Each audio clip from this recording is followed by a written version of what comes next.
سلام دوستا برادرای عزیز. ما این بیگا برای نوروز یک سفره درست کردم خواهر مادرای عزیز. سالی نوشیم تبریک باشد، نوروزشیم تبریک باشد. خوب اینجور تیار بخیر انشالله را. امیدواریم که همهشیم خوش و خوشحال باشیم. عزیزا ما یک کم غذا درست کردم برای این شب نوروز.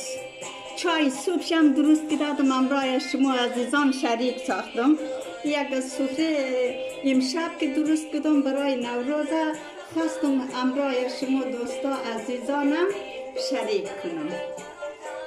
انشالله الرحمن را از بزرگواری خودتان ما فراموش نکن عزیزا. لایگو علامت سنگوله زیاد چمنر عزیزا. از بزرگواری خود خمار فراموش نکن.